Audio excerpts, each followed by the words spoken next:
Professor Zal'thar adjusted his ceremonial sash for the 100th time as he stood before the gleaming entrance of Earth's premier intergalactic education center. The crystalline spires of the building stretched toward the azure sky, their surfaces reflecting the morning sunlight in a dazzling display that would have impressed anyone else. But not him. No, certainly not him. Another backwater assignment, he muttered, his secondary breathing chambers releasing a frustrated hiss. His tentacles curled in annoyance as he watched a group of human children race past him, their laughter echoing through the courtyard. To think that I, Professor Zal'thar, holder of 7 quantum neural degrees from the prestigious University of Centauri Prime, should be reduced to teaching primitives. The security scanner hummed as he passed through, recognizing his biosignature and professional credentials. A pleasant chime announced his arrival, though he found nothing pleasant about this situation. His last position at the Galactic Institute of Higher Learning had been well. The details weren't important. What mattered was that he was here now, apparently serving as some sort of glorified babysitter. "Welcome, Professor Zal'thar," the school's principal, Dr. Marcus Rodriguez, approached with an extended hand. The human custom of physical contact made Zal'thar's outer membrane ripple with disgust, but he forced himself to reciprocate the gesture.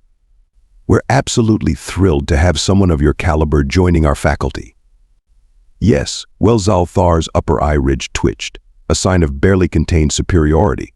"I suppose someone needs to maintain proper educational standards, even in such modest facilities." Dr. Rodriguez's smile didn't waver, though something flickered in his eyes. "I assure you, Professor, our students consistently rank among the top performers in the Intergalactic Educational Assessment. You'll find them quite capable." Capable. Zal'thar released a sound that might have been a laugh, if laughter could convey centuries of academic condescension. "Dr. Rodriguez, I've taught the brightest minds of the Xenon Collective. I've lectured before the neural hierarchy of Betelgeuse. My research on quantum biological interfaces is required reading at every respected institution in 3 galactic arms. And now you expect me to believe that human children, whose species has barely mastered basic interstellar travel, could possibly grasp the complexities of advanced xenobiology."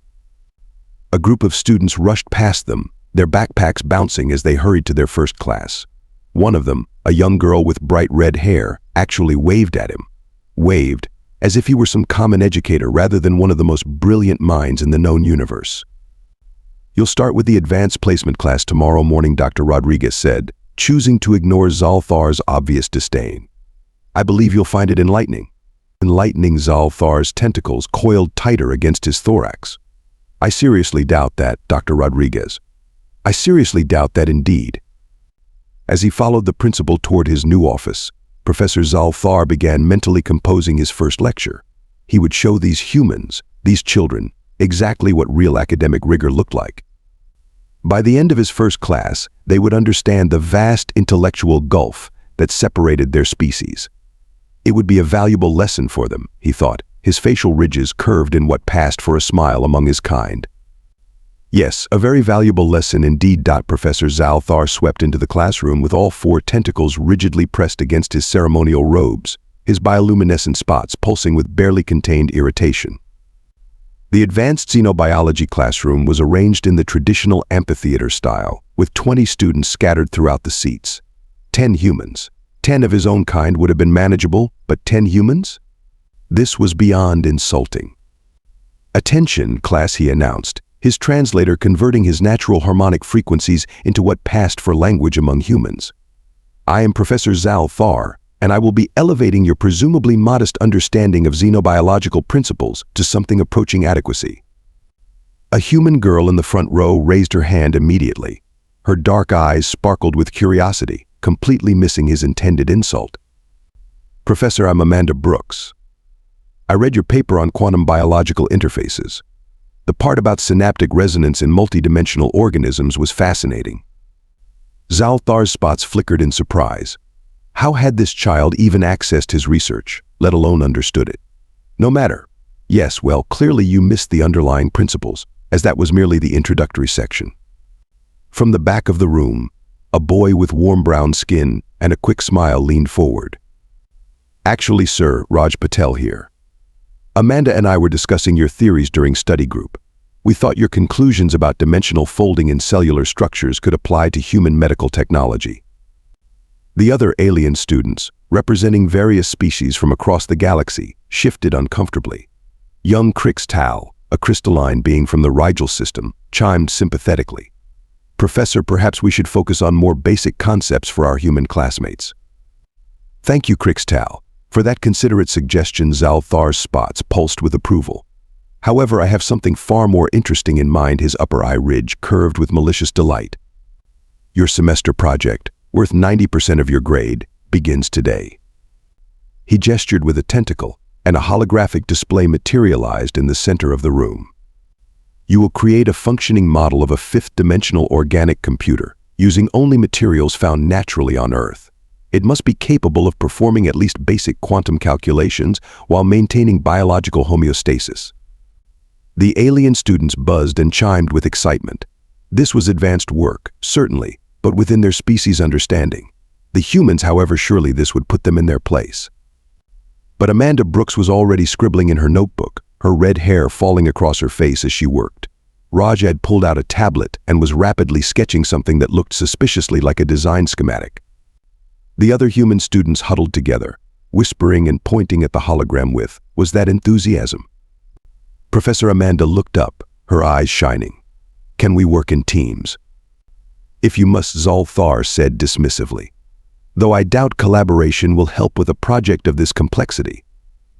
Excellent, Raj grinned, already moving to sit beside Amanda.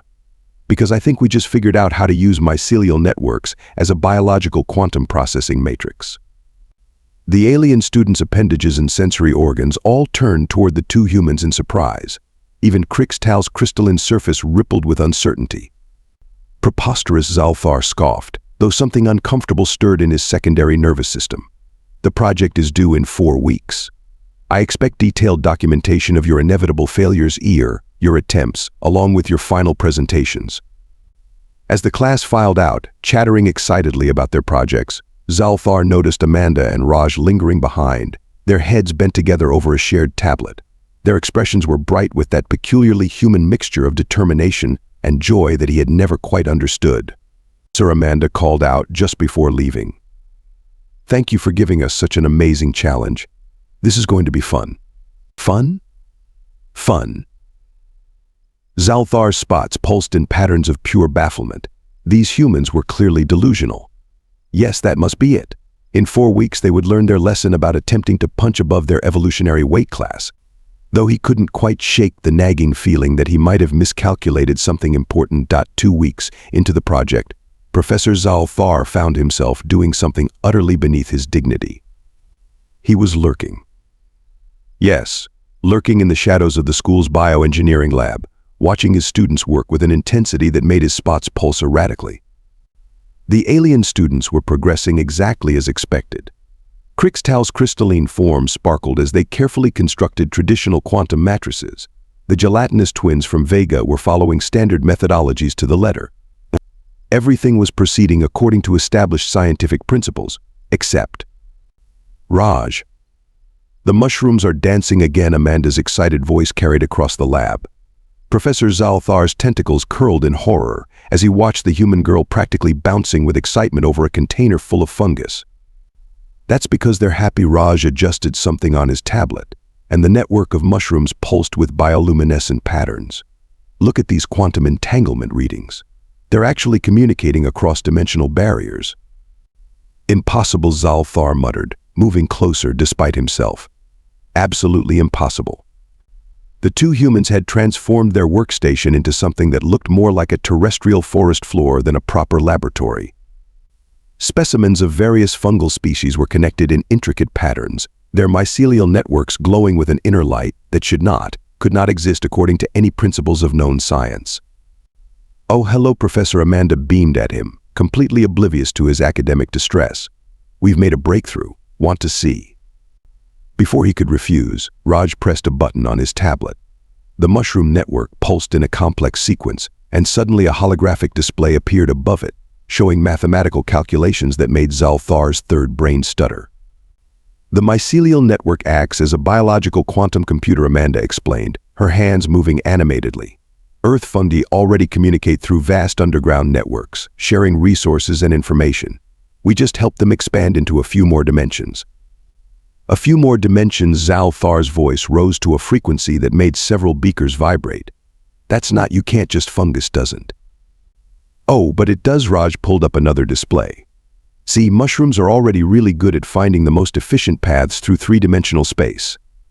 Amanda figured out that if we introduce certain quantum resonance frequencies, they naturally extend those pathways into higher dimensions. Across the lab, the alien students had stopped their work to watch. Krigstall's perfect crystalline mattresses suddenly looked rigid and unimaginative compared to the living, breathing computer growing on the human's workbench. And the best part, Amanda continued, practically vibrating with excitement, is that they reproduce on their own. The network is self-sustaining and self-repairing. We're calling it the quantum mycological matrix, or QMM for short. Professor Zal'thar found himself doing something unprecedented in his centuries of teaching. He sat down, hard, on a laboratory stool that creaked in protest. Would you like to see the calculations? Raj offered his tablet, but Zal'thar waved it away with a trembling tentacle. The equations floating above the fungal network were clear enough and distressingly correct. But this is just the first stage. Amanda was practically glowing now. We've been talking to the mushrooms. Talking to the mushrooms. Zal'thar's spots began flashing in emergency patterns. Well, communicating through quantum vibrations, Raj clarified, as if that made it any better. And they've shown us some really interesting possibilities for expanding the network.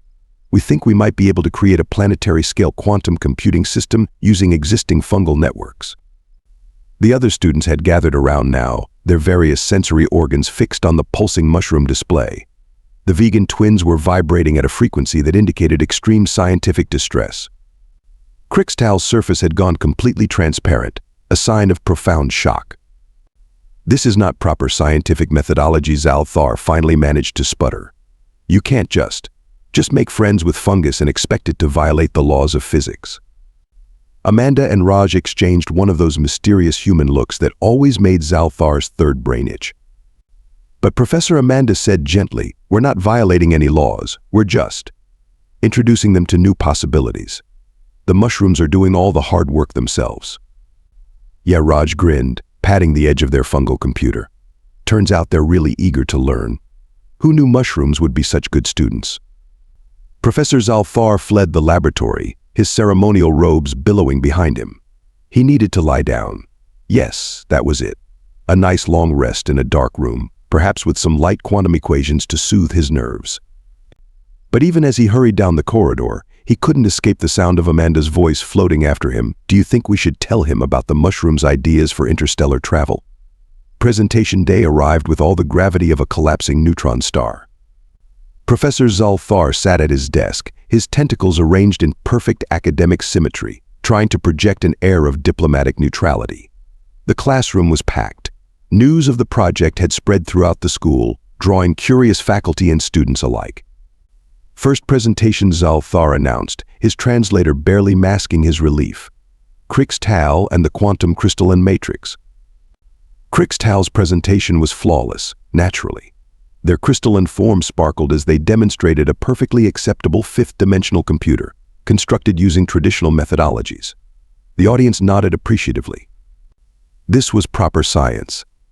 Clean, predictable, and entirely within established parameters. The vegan twins followed with their gelatinous quantum processor, another excellent example of conventional thinking. Professor Zal'thar's spots pulsed with satisfaction. Everything was proceeding exactly as it should, which meant next presentation. Amanda Brooks and Raj Patel. The two humans wheeled in what appeared to be a terrarium on steroids. Bioluminescent mushrooms pulsed in complex patterns, their mycelial networks weaving through layers of soil and air. The room immediately filled with murmurs of curiosity. Thank you, everyone. Amanda's voice carried clearly through the room. What you're looking at is the QMM Quantum Mycological Matrix version 3.0. Version 3.0. Professor Zal'thar's spots flickered in alarm. What happened to versions 1 and 2? Oh, they evolved past our original parameters, Raj said casually, as if discussing the weather.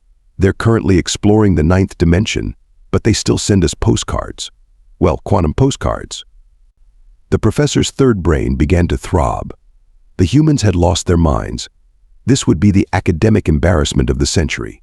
He could already feel his reputation crumbling. For our demonstration, Amanda continued cheerfully. We asked our fungal friends to solve a few simple problems. Raj, would you do the honors? Raj tapped his tablet, and suddenly the air above the terrarium filled with holographic displays. First, let's solve the Riemann hypothesis. The mushrooms pulsed, networks lighting up like a terrestrial Christmas display. Numbers and equations flowed through the air, twisting through multiple dimensions. The audience gasped. Professor Zal'thar's spots went completely dark. Next, Amanda announced a real-time simulation of protein folding in 6 dimensions. More lights, more impossible calculations. The crystalline students were vibrating at frequencies indicating extreme mathematical distress. The vegan twins had merged into a single mass of confused protoplasm. And for our finale, Raj grinned. The mushrooms would like to perform a symphony composed in quantum harmonics. They've been practicing. Before Professor Zal'thar could protest that this had nothing to do with the assignment, the room filled with music. But calling it music was like calling a supernova a warm day. Mathematical harmonies wove through multiple dimensions, creating patterns of sound and light that made perfect, beautiful, impossible sense. This is unprecedented, Dr. Rodriguez's voice cut through the symphony. The principal had appeared at some point, along with what appeared to be half the faculty. The implications for science, for computing, for art. For everything, Amanda finished enthusiastically. And the best part is, the mushrooms are teaching us as much as we're teaching them. They understand quantum mechanics intuitively. They've been doing this for millions of years, just not quite so deliberately. Professor Zal'thar found himself experiencing several impossible emotions simultaneously. His primary brain was insisting that this violated every known principle of proper scientific advancement. His secondary brain was frantically trying to calculate the mathematical implications. And his third brain was actually enjoying the quantum symphony. There are already fungal networks all over Earth, Raj explained, as the music wrapped them in quantum harmonies. With a few adjustments, we could create a planetary quantum computing system that would be self-maintaining, self-evolving, and really fun at parties. Fun, Professor Zal'thar managed to squeak. This is not about fun. This is serious science. This is, he waved his tentacles helplessly at the display. This is revolutionary, suggested Dr. Rodriguez. Brilliant, offered Crix Tal, their crystalline form shimming with newfound respect. Beautiful, the vegan twins had finally unmerged enough to speak. Impossible, Zal'thar finished weakly. Completely impossible. And yet he stared at the pulsing mushroom network, at the equations that danced through dimensions as naturally as light through crystal. And yet, here it is. Amanda and Raj beamed at him, their faces showing that peculiarly human mixture of pride and humility that he had never quite understood. Until now. Professor Amanda said gently, "Would you like to talk to them? The mushrooms have been hoping to discuss some theories about transdimensional physics with you. They're particularly interested in your paper about synaptic resonance." Professor Zal'thar looked at the glowing fungal network, at the eager faces of his human students, at the amazed expressions of his alien pupils. Centuries of academic certainty warred with the evidence before him. And then, in a moment that would later be marked in the annals of intergalactic education, he did something completely unprecedented. He laughed. "Very well," he said, his spots pulsing with new patterns of understanding. "I suppose I should introduce myself properly to your fungal friends." As he approached the terrarium, the mushrooms began to glow with welcome, and Professor Zal'thar had the distinct impression that this was going to be a very interesting conversation indeed. 3 hours into his conversation with the mushrooms, Professor Zal'thar found himself sitting cross-tentacled on the laboratory floor, surrounded by glowing fungal networks and scattered research notes. His ceremonial robes were rumpled, his spots were pulsing in completely non-regulation patterns, and he hadn't checked his academic status monitor in hours. "And you say they figured this out while growing on a pizza?" he asked, his translator struggling to convey his mix of horror and admiration. Amanda nodded enthusiastically. "That's right. Raj ordered a mushroom pizza during one of our late-night study sessions, and some of the spores drifted over to our quantum resonance chamber. Next thing we knew, they were solving differential equations." The pizza mushrooms were particularly good at calculus, Raj added, grinning, though the Shiitakes prefer theoretical physics. Professor Zal'thar's third brain, which had been threatening to shut down for the past few hours, finally gave up and went into emergency meditation mode. His remaining brain functions, however, were firing at unprecedented rates. In all my centuries of teaching, he said slowly, his spots pulsing with newfound humility, I mean to say this is. The mushroom network pulsed sympathetically, sending out quantum harmonics that his translator interpreted as there. We all have to start somewhere. Dr. Rodriguez appeared in the doorway, his face breaking into a wide smile at the sight of the distinguished professor sitting on the floor, surrounded by glowing fungi. I trust the project results have met your expectations, Professor. Expectations, Zal'thar laughed, a sound that made several beakers resonate. My expectations were annihilated, vaporized, and reconstructed in at least 6 dimensions. These children, these remarkable human children, have not only completed an impossible task, they have revolutionized our understanding of quantum biology. We had help, Amanda said modestly, patting the terrarium. The mushrooms glowed brighter at her touch. That is precisely the point, Professor Zal'thar rose, his tentacles gesturing excitedly. Where we see barriers, humans see bridges. Where we see rules, they see possibilities. And where we see simple fungal growth, they see potential friends who just happen to be really good at quantum physics. The mushroom network pulsed in what was unmistakably a laugh, sending ripples of quantum harmonics through the lab. Several equations floating in the air rearranged themselves into what looked suspiciously like a smiling face. Dr. Rodriguez, Zal'thar said, drawing himself up to his full professional height, though his spots continued to pulse with unrestrained excitement, I believe I owe you, and more importantly, your students, an apology. It seems I had much to learn about the true nature of education, innovation, and pizza toppings. Amanda and Raj exchanged triumphant grins as their professor, the great Zal'thar, holder of 7 quantum neural degrees, bowed his head slightly toward the glowing mushroom network and asked, with genuine humility, would you all be interested in collaborating on a research paper? All of you. Including our fungal colleagues, of course. The mushrooms erupted in a dazzling display of bioluminescence that spelled out yes in 13 different dimensions. 1 year later, Professor Zal'thar stood before the Intergalactic Education Board, his tentacles arranged in a pose of professional pride. The presentation hall was packed with educators from across the galaxy, all eager to hear about the revolutionary teaching methods that had earned him the prestigious Golden Quantum Award for Educational Innovation. Ah, my colleagues. He began, his spots pulsing with enthusiasm, I stand before you not just as a teacher, but as a student. For it was my human pupils who taught me the most valuable lesson of all. Sometimes the best scientific discoveries begin with someone asking, why not make friends with a mushroom? Laughter rippled through the audience. Behind him, a holographic display showed the now famous quantum mycological matrix, which had spread to schools across Earth. Amanda and Raj's research paper, co-authored with Professor Zal'thar and their fungal friends, had become required reading at every major institution in the galaxy. Furthermore, he continued, adjusting his now slightly less ceremonial robes, I am pleased to announce that Earth's premier Intergalactic Education Center will be hosting the first ever Quantum Biology Youth Summit next month. And yes, there will be pizza. In the front row, Dr. Rodriguez beamed with pride.